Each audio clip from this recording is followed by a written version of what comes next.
കോഴിക്കോടാണ് ഇന്ന് ഷോക്കേറ്റ് മറ്റൊരു മരണമുണ്ടായത്. കൊയിലാണ്ടിയിൽ മരം വീണ് പൊട്ടിയ ലൈനിൽ നിന്ന് ഷോക്കേറ്റ് കുറുവങ്ങാട് സ്വദേശി ഫാത്തിമയാണ് മരിച്ചത്.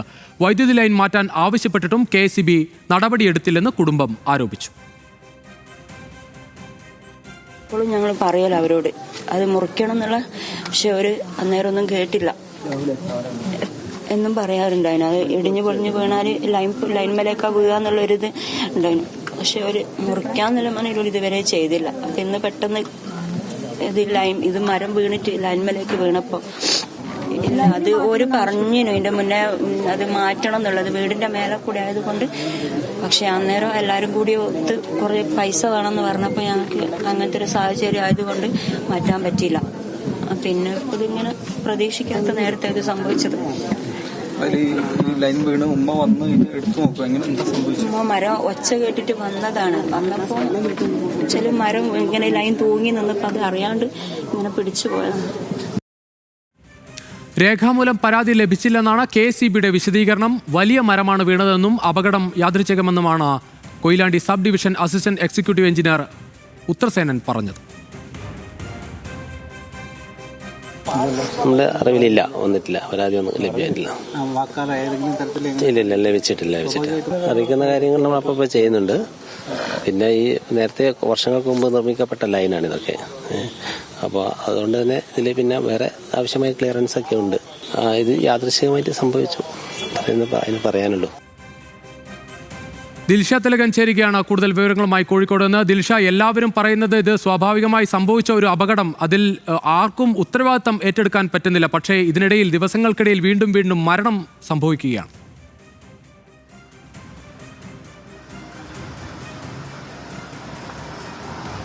അതെ, രുചിഷ് സൂചിപ്പിച്ചതുപോലെ തന്നെ ആർക്കും ഈ ഒരു കാര്യത്തിലൊരു ഉത്തരവാദിത്വം ഏറ്റെടുക്കാൻ സാധിക്കുന്നില്ല എന്നുള്ളതാണ് ഈ വിഷയത്തിലെ ഒരു പ്രധാന പ്രശ്നം. കാരണം കുടുംബം കൃത്യമായിട്ട് പറയുന്നുണ്ട് പരാതി നൽകിയെന്ന്. എന്നാൽ ആർക്ക് എപ്പോൾ എവിടെ വെച്ച് പരാതി നൽകി എന്ന കാര്യത്തിൽ കുടുംബം വ്യക്തമായിട്ടുള്ളൊരു മറുപടി നൽകുന്നില്ല. അതുപോലെ തന്നെ KSEB അധികൃതർ നൽകുന്ന ഒരു വിശദീകരണമുണ്ട്. അവർക്ക് രേഖാമൂലമോ വാക്കാലോ ഉള്ള പരാതി എവിടെ നിന്നും ലഭിച്ചിട്ടില്ല. ഇതിനെക്കുറിച്ച് യാതൊരുവിധ സൂചനയും ലഭിച്ചിട്ടില്ല എന്നാണ് KSEB അധികൃതർ പറയുന്നത്. എന്തായാലും അതിദാരുണമായിട്ടുള്ള ഒരു സംഭവം തന്നെയാണ് ഇന്ന് കോഴിക്കോട് കൊയിലാണ്ടിയിൽ ഉണ്ടായിട്ടുള്ളത്. കുറുവങ്ങോട് സ്വദേശിയായിട്ടുള്ള വീട്ടമ്മ ഫാത്തിമയാണ് മരിച്ചത്. ഫാത്തിമ വീട്ടിൽ കിടന്നുറങ്ങുകയായിരുന്നു. കഴിഞ്ഞ ദിവസം ഫാത്തിമയുടെ വീടിന്റെ സമീപത്തൊക്കെ തന്നെ വലിയ രീതിയിലുള്ള കാറ്റും മഴയും ഒക്കെ ഉണ്ടായിരുന്നു. ആ പ്രദേശത്തെ ദൃശ്യങ്ങൾ നമുക്ക് കണ്ടാൽ തന്നെ മനസ്സിലാക്കും. അവിടെ ഒരുപാട് സ്ഥലങ്ങളിൽ മരം വീണ് കിടക്കുകയും കൃഷിനാശവും എല്ലാം സംഭവിച്ചിട്ടുണ്ട്. ഈ ഒരു സമയത്ത് ഇന്ന് ഏകദേശം ഉച്ചയോടുകൂടി വീട്ടിൽ കിടന്നുറങ്ങുന്ന സമയത്താണ് അയൽവാസിയുടെ വീട്ടിലെ മരം ഫാത്തിമയുടെ വീട്ടിന് മുകളിലേക്ക് ഒടിഞ്ഞു വീഴുന്നത്. ഈ ശബ്ദം കേട്ടിട്ട് പുറത്തു വന്ന് മരം വീണത് പരിശോധിക്കാൻ വേണ്ടി പുറത്തേക്ക് വന്നതായിരുന്നു ഫാത്തിമ. ആ സമയത്താണ് ഈ ഇലക്ട്രിക് ലൈനിന് മുകളിലേക്കാണ് മരം വീണത്. വീടിന് മുകളിലൂടെയാണ് ഈ വൈദ്യുതി ലൈൻ കടന്നു പോകുന്നത്. അതിന് മുകളിലേക്ക് മരം വീണ് വൈദ്യുതി ലൈൻ പൊട്ടി വീടിന്റെ അടുക്കള ഭാഗത്തേക്ക് വീഴുകയായിരുന്നു. ഇതുവഴി ഇറങ്ങി വന്ന ഫാത്തിമ ഈ വൈദ്യുതി ലൈനിൽ സ്പർശിക്കുകയും അത് എടുത്തു മാറ്റാൻ ശ്രമിക്കുകയായിരുന്നു എന്നാണ് അയൽവാസികൾ പറഞ്ഞത്.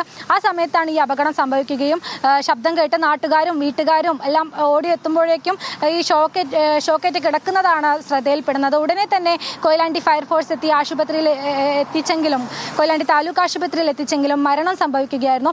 ഇതിൽ കുടുംബം പറയുന്ന ഒരു വിശദീകരണമുണ്ട്. പരാതിയുണ്ട്. തൊട്ടടുത്ത അയൽവാസിയുടെ വീട്ടിലെ മരമാണ് ഈ വീട്ടിലേക്ക് ഫാത്തിമയുടെ വീട്ടിലേക്ക് ചാഞ്ഞു നിന്നിരുന്നത്. മരം അപകട ഭീഷണി നിലനിൽക്കുന്ന മരമാണെന്ന് പലതവണ ആ കുടുംബത്തെ ആ അയൽവാസിയെയും അറിയിച്ചിട്ടുള്ളതാണ്. മരം മുറിച്ചു മാറ്റണമെന്ന് അവരോട് പറഞ്ഞിട്ടുള്ളതാണ്.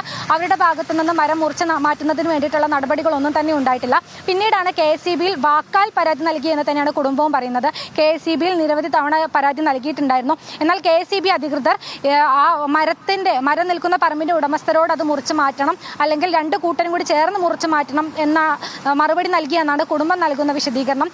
അല്പസമയം മുമ്പ് KSEB ഉദ്യോഗസ്ഥർ ഫാത്തിമയുടെ വീട് സന്ദർശിച്ചിട്ടുണ്ടായിരുന്നു. ഈ സ്ഥലമൊക്കെ സന്ദർശിച്ച ശേഷം അവർ പറഞ്ഞത് കഴിഞ്ഞ ദിവസങ്ങളിൽ ഇവിടെയൊക്കെ തന്നെ കാറ്റും മഴയും അതിശക്തമായ കാറ്റും മഴയൊക്കെ ഉണ്ടായിട്ട് കുറെ അപകടാവസ്ഥയിൽ ഉണ്ടായിരുന്ന മരക്കൊമ്പുകളൊക്കെ തന്നെ KSEBയുടെ നേതൃത്വത്തിൽ മുറിച്ചു മാറ്റിയിട്ടുണ്ടായിരുന്നു. ആ ഒരു സമയത്ത് പോലും ഇത്തരത്തിൽ അപകടാവസ്ഥയിലുള്ള ഒരു മരം നിൽക്കുന്നത്, വൈദ്യുതി ലൈൻ വീടിന് മുകളിലൂടെ പോകുന്ന കാര്യങ്ങളൊന്നും തന്നെ ശ്രദ്ധയിൽപ്പെട്ടിട്ടുണ്ടായിരുന്നില്ല. അത് നാട്ടിലെ വാർഡ് കൗൺസിലറുടെ ശ്രദ്ധയിലും ഈ ഒരു സംഭവം പെടുത്തിയിട്ടുണ്ടായിരുന്നില്ല. അങ്ങനെ നേരത്തെ അറിയുമായിരുന്നെങ്കിൽ അതിലെന്തെങ്കിലും ഒരു നടപടി ഉണ്ടാകുമായിരുന്നു എന്നാണ് ഇത്തരം അപകടങ്ങൾ ഉണ്ടാകുമ്പോൾ ഇത്തരം വിശദീകരണം നൽകുക മാത്രമാണ് അധികൃതർ ചെയ്യുന്നത്. രേഖാമൂലം പരാതി കിട്ടാത്തത് കൊണ്ട് മാത്രമാണ് ഇടപെടാതിരുന്നത് എന്ന വിശദീകരണമാണ് നൽകുന്നത്. എന്തായാലും ദിവസങ്ങളുടെ ഇടവേളയിൽ ഇത് മൂന്നാമത്തെ ആളാണ് ഷോക്കേറ്റ് മരിക്കുന്നത്. നമുക്കറിയാം ഇത് മഴക്കാലമാണ്, ഇത്തരം അപകടങ്ങൾ ഉണ്ടാകും. പക്ഷേ പരാതി ലഭിച്ച സംഭവങ്ങളിലെങ്കിലും ഒരു നടപടി കൃത്യമായി ഉണ്ടാകേണ്ടതുണ്ട്. അത്തരം നടപടികളിലേക്ക് KSEB പോകേണ്ടതുണ്ട്.